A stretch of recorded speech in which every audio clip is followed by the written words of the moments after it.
I'm Kendra Cook, your host for today's DCTV News at Noon program out of Dove Creek, Colorado. The Dolores County Broadcasting Network is the producer of DCTV with support from the Southwest Colorado TV Translator Association. That's the special district association responsible for bringing the area free-to-access TV stations over the air by antenna. This is a community TV station. If there's a news story or event information you would like to share, you can call us at 970-677-4119. If you're a business or organization, we welcome you to find out about sponsorship opportunities for banners or video segments run on this channel. This is the Thursday program, which is aired at noon, 2 and 6 p.m. It is also available on demand online at both our YouTube channel and our DCTV News at Noon Facebook page. This is the program for January 16th, 2020, DCTV's News at Noon. Southwest Colorado firefighters help in Australia with photos by Mike Bryson. As wildfires rage in Australia, firefighters from Southwest Colorado are stepping up to help. Since fire season began in Australia in late July, the country has been ravaged by the worst wildfires in decades. Years of drought, unseasonably high temperatures, and strong winds have set the stage for unprecedented fires, which to date have killed 28 people and destroyed more than 3,000 homes. Most recent estimates say about 17.9 million acres have burned, about the size of South Carolina.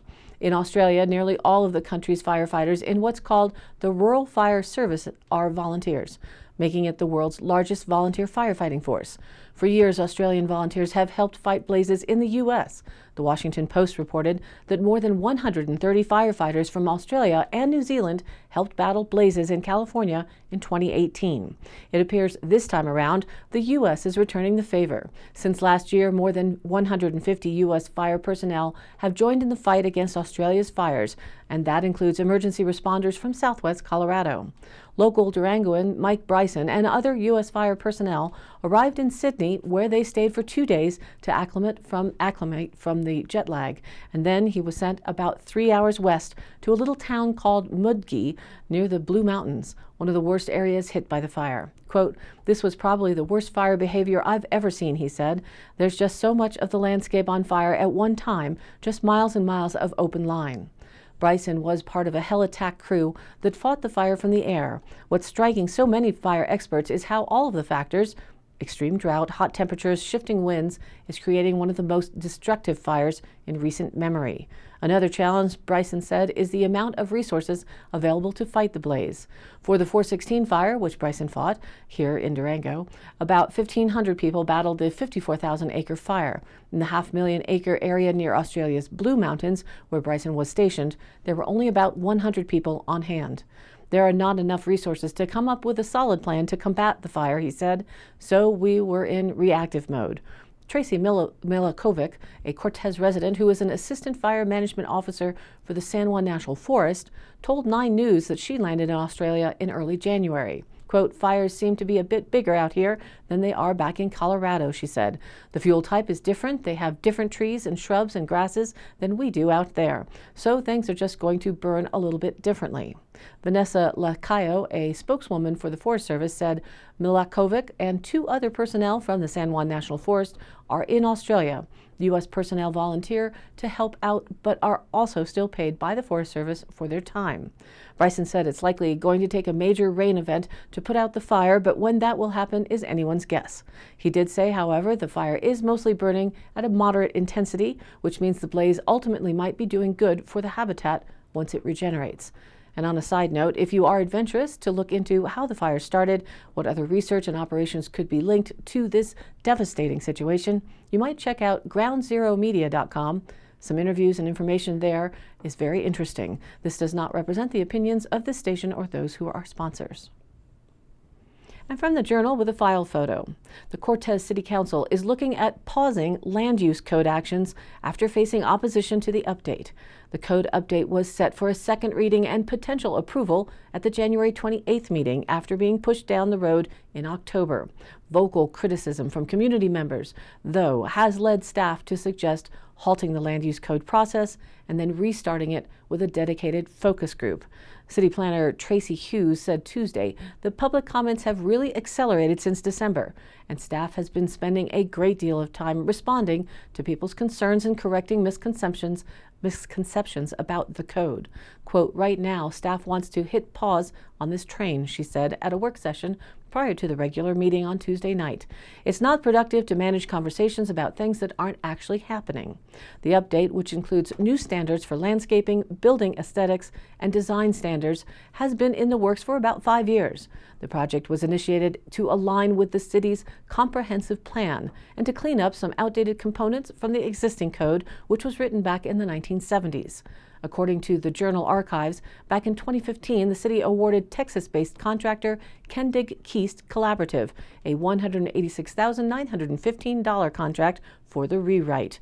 Funding for the contract was provided by a $100,000 Energy Impact and Assistance Grant, a $50,000 grant from the Gates Family Foundation, and $50,000 in matching funds from the city of Cortez. A draft of the update, which is over 400 pages long, was posted at the end of 2018, and since then it has been revised and discussed at 3 public meetings and at several Planning and Zoning Commission and City Council meetings. It was approved by Planning and Zoning Commissioners in September and was on the table for possible approval by City Council in October. But after receiving strong pushback from residents and business owners, councilors decided to delay the vote until the end of January to allow for more community feedback. And the Journal also reported on the new deputy being sworn in for Mancos with a photo Erica Alvarez. The Mancos Marshal's Office is now staffed by 5 officials, with the 5th and final deputy sworn in last week. Angelita Topaja was sworn in at the Mancos Town Board meeting January 8th. She previously served in the Montezuma County Sheriff's Office. Quote, I'm really excited. I'm going to be learning a lot from some really good officers, Topaja said. Her family joined her for the swearing in and said, quote, thank you to her family for coming, Mayor Queenie Barrs said. Quote, we appreciate that and know that we're here to support her in any way possible. Topaja joins Marshal Justin Goodall, Sergeant Brad Ray, Deputy Jared Farnsworth, and Deputy Michael Morris also in the department.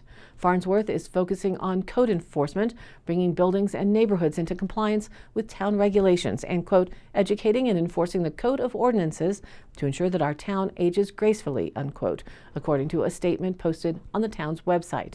Quote, as long as people are making responsible strides to correct violations, they should be fine, but failure to comply with town codes will ultimately lead to citations, Farnsworth said in that statement.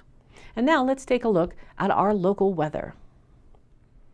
Today, a 20% chance for snow showers after 4 p.m. Mostly cloudy with a high near 42 degrees. A little warmer today. South-southeast winds around 15 miles an hour.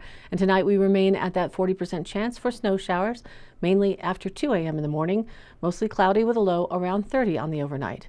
South-southeast winds for 15 miles an hour will gust tonight as high as 30 miles an hour. So if there is snow, it may be drifting. Be careful on the roads. Into Friday, snow showers mainly after 9 a.m. in the morning. Patchy blowing snow between 10 and 11 with a high temperature near 35 degrees. Breezy, to say the least, with a southwest wind 10 to 20 miles an hour becoming northwest in the afternoon. And the winds again for Friday could gust as high as 30 miles an hour. And Friday's chance of precipitation is high at 80%. New snow accumulation of around an inch looks possible for our area. Friday night mostly clear with a low around 13, so it gets cold again with northeast winds around 5 miles an hour, making it feel even colder. Saturday partly sunny with a high near 34 degrees. Northeast winds around 5 miles an hour become southwest in the afternoon. Saturday night we see mostly cloudy skies and a low to 16. Sunday it'll be a nice sunny day with a high near 37, and Sunday night mostly clear with a low around 18. Hopefully we'll get those bluebird skies. And then the 3-day weekend for many people, with Martin Luther King Day being Monday. It'll be partly sunny with a high near 37. Monday night, mostly cloudy and a low around 23. And into Tuesday, we see that chance of snow showers pop up again. Snow showers mostly cloudy with a high near 38. And Tuesday night, still a chance for snow showers, mostly cloudy and a low around 23. And now back to our news. The Durango Herald reported on Tri-State's solar project with a photo courtesy Dave Jones.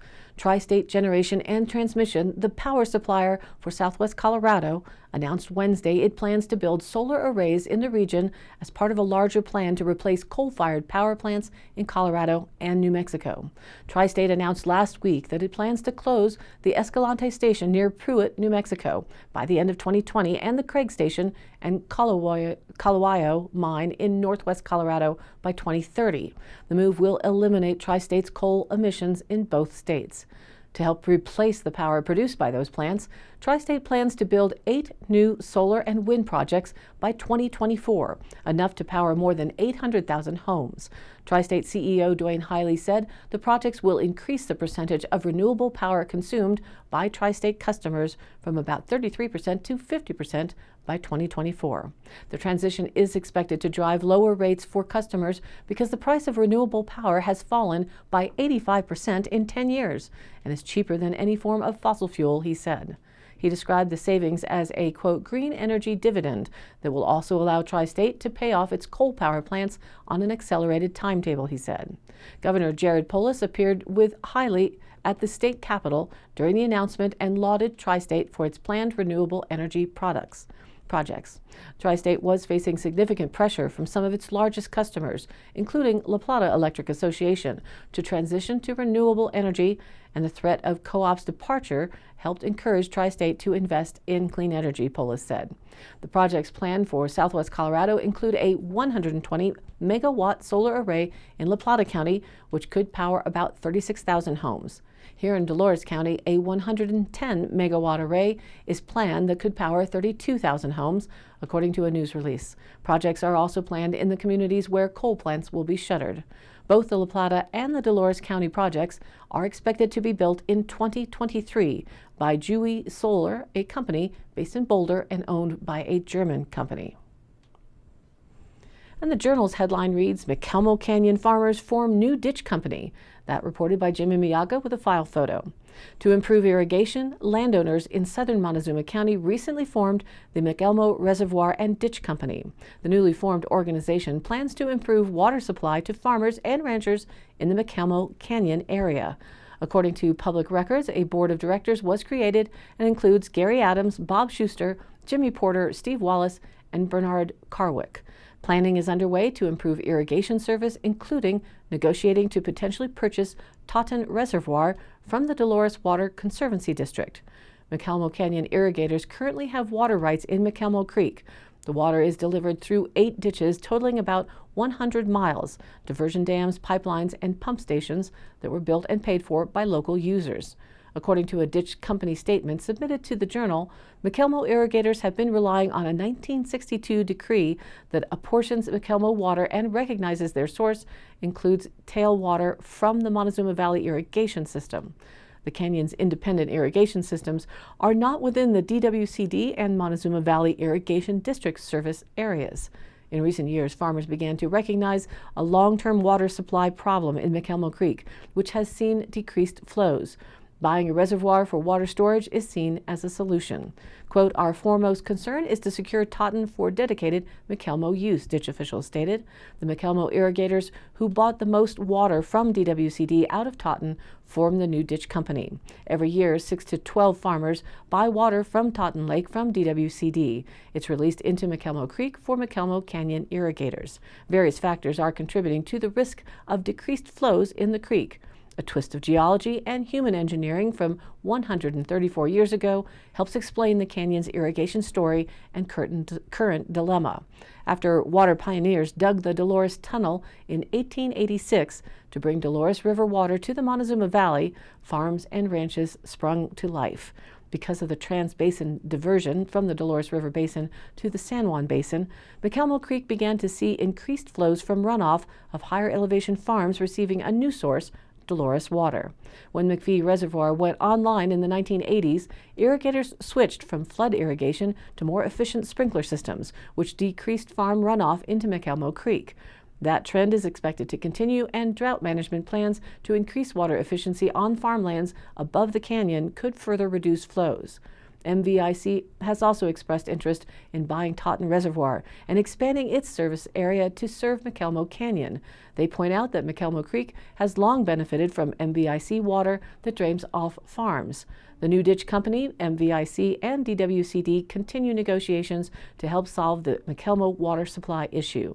The organization will carry on discussions with MVIC and have expressed a willingness to buy Totten if MVIC is not interested, company officials said.